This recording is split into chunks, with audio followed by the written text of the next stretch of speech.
La vice-présidente se retrouve à valider un document qui dresse un bilan accablant de sa propre présidence. C'est une sorte d'autocritique par personne interposée.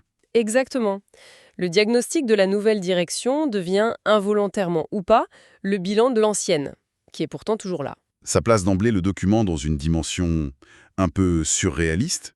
Mais j'imagine que ce n'est pas le seul tour de passe-passe du rapport, notamment sur le budget. Ah, le budget. C'est le deuxième point majeur.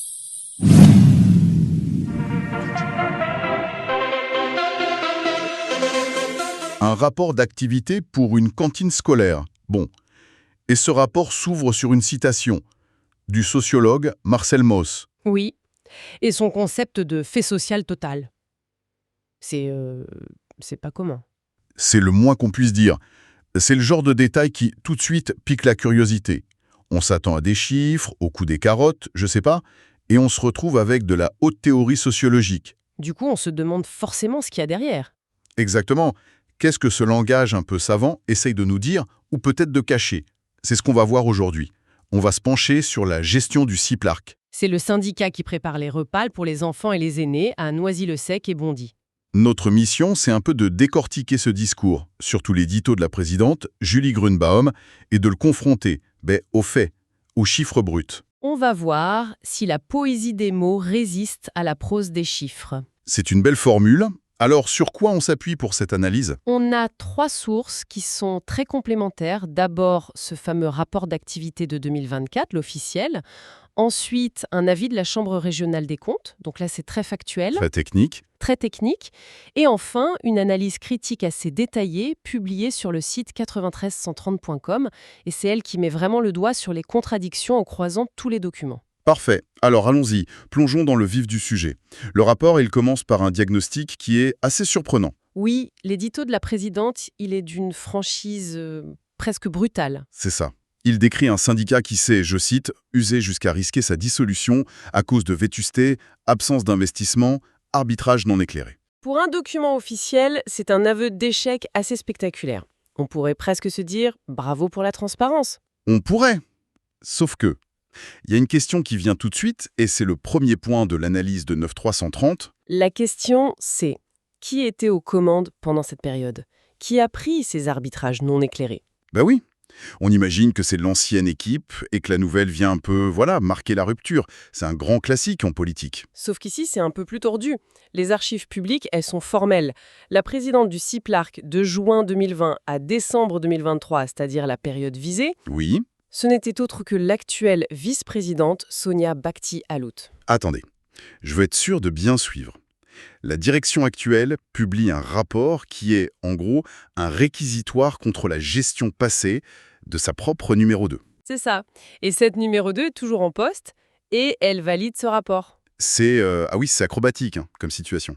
L'article parle d'un exercice d'une rareté remarquable. En fait, il dresse un bilan accablant de sa propre présidence. C'est une sorte d'autocritique par personne interposée. Exactement. Le diagnostic de la nouvelle direction devient, involontairement ou pas, le bilan de l'ancienne, qui est pourtant toujours là. Ça place d'emblée le document dans une dimension un peu surréaliste. Mais j'imagine que ce n'est pas le seul tour de passe-passe du rapport, notamment sur le budget. Ah, le budget. C'est le deuxième point majeur. Après ce diagnostic, l'édito se félicite d'avoir, je cite encore, une maquette budgétaire adoubée par la CRC, puis validée par le préfet. Présenté comme ça sonne bien, on dirait le bon élève qui reçoit les félicitations. Tout à fait. L'État, le préfet, la CRC.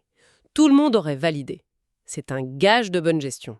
Sauf que La réalité, documentée, noir sur blanc dans les avis officiels, est radicalement différente. c'est-à-dire, Premièrement, le projet de budget 2024 a été rejeté par le comité syndical le 12 avril.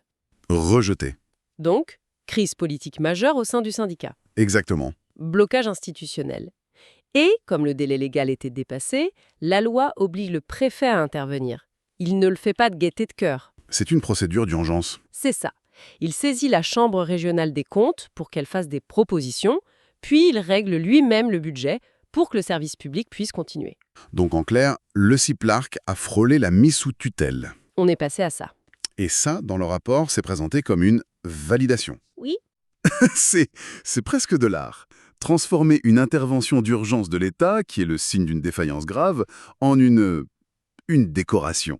L'analyse de 93 ans 30 parle de choix sémantique audacieux. C'est une véritable transmutation de la réalité. On passe d'une quasi-sanction à une médaille d'or. C'est un cas d'école. Et j'imagine qu'on en vient au troisième point, celui où le décalage est peut-être le plus concret pour les gens. Oui, la confrontation entre le discours social, très engagé, et puis les chiffres. Alors, le discours, il dit quoi? Il prend une tournure très éthique. Il dénonce le fait que, je cite, « l'alimentation est la variable d'ajustement dans les budgets ». Il affirme que « bien manger est le socle d'humanité à ne pas dégrader ». Ce sont des principes très forts. Qui pourrait être contre? Ça rassure les parents. On ne fera pas d'économies sur le dos des enfants. Évidemment. Mais ces principes, aussi nobles soient-ils, ils entrent en collision frontale avec les données présentées quelques pages plus loin. Dans le même rapport. Dans le même rapport. Prenons le gaspillage alimentaire. Le taux atteint 40,3%. 40%, mais c'est énorme. C'est presque la moitié de la nourriture qui finit à la poubelle. C'est la moyenne calculée après des pesées dans les écoles. Autre indicateur clé, le bio. Ah, le bio. La part du bio dans les assiettes, elle a chuté.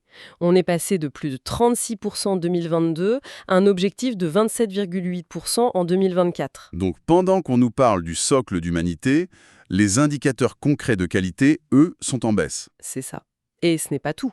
Le rapport mentionne aussi, assez discrètement, que le nombre de composants de par repas est passé de 5 à 4. Moins de choses dans l'assiette. C'est une économie directe, oui. Et puis il y a une dernière contradiction, qui est presque ironique. L'éditorial critique le fait de nourrir les pauvres avec ce qui devait être jeté. D'accord. Et quelques pages plus loin, le rapport se félicite de redistribuer 4 tonnes de denrées à des associations caritatives. C'est une action louable, bien sûr. Mais qui correspond exactement à ce que le discours d'introduction dénonçait. Précisément. La dissonance est totale. C'est comme si la main qui écrivait l'édito ne parlait pas à celle qui compilait les chiffres. On dénonce des pratiques que le syndicat applique lui-même. C'est la contradiction fondamentale. Les arbitrages de gestion, moins de bio, moins de composantes, vont à l'encontre des valeurs proclamées. Peut-être qu'ils sont nécessaires financièrement, ce n'est pas la question, mais le discours, lui, ne l'admet pas. Bon, alors, si on résume, on a un diagnostic qui oublie de nommer les responsables. On a un sauvetage par l'État maquillé en succès. Et on a des principes éthiques qui sont contredits par les propres chiffres de l'organisation. C'est un grand écart permanent. C'est le moins qu'on puisse dire. Et du coup, l'analyse critique, elle se termine comment alors? Elle conclut en posant une série de questions. Des questions très concrètes que les parents d'élèves, les citoyens, seraient en droit de se poser. La première, c'est sur la transparence, j'imagine. Oui. Pourquoi ne pas simplement dire les choses?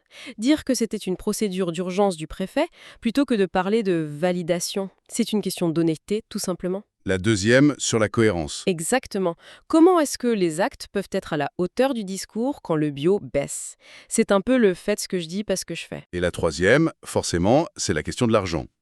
Les tarifs. Bien sûr. Le rapport admet que le gel des prix pendant 12 ans a creusé le déficit. C'est le cœur du problème. Une augmentation est promise pour avril 2025. La question c'est, est-ce que ça va vraiment avoir lieu cette fois? C'est la question de la crédibilité. Après un tel décalage, la confiance est forcément un peu ébranlée. Transparence, cohérence, crédibilité. Les trois grands absents de ce rapport, on dirait. L'analyse critique conclut sur une note assez forte. Elle rappelle que la grandeur en démocratie, ce n'est pas de savoir transformer les échecs en victoires avec des mots, c'est la capacité à regarder la réalité en face et à assumer ses erreurs. Les gens attendent de la clarté, pas des références à Marcel Mauss. Voilà.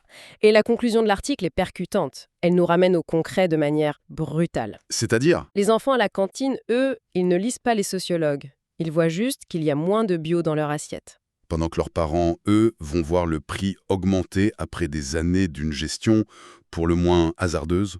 Et au fond, ce cas très local, il nous renvoie à une question bien plus large sur la communication publique, non, Sam? Oui, il nous invite à être vigilants. À quelle fréquence est-ce que les discours officiels, dans nos propres villes, nos propres institutions, utilisent un langage très complexe, des principes très élevés? Et que pourrait-il chercher à dissimuler derrière cette rhétorique? Est-ce que c'est juste un habillage ou le symptôme de problèmes bien plus profonds? C'est une question qui mérite d'être posée, bien au-delà des cantines de Noisy-le-Sec et Bondy.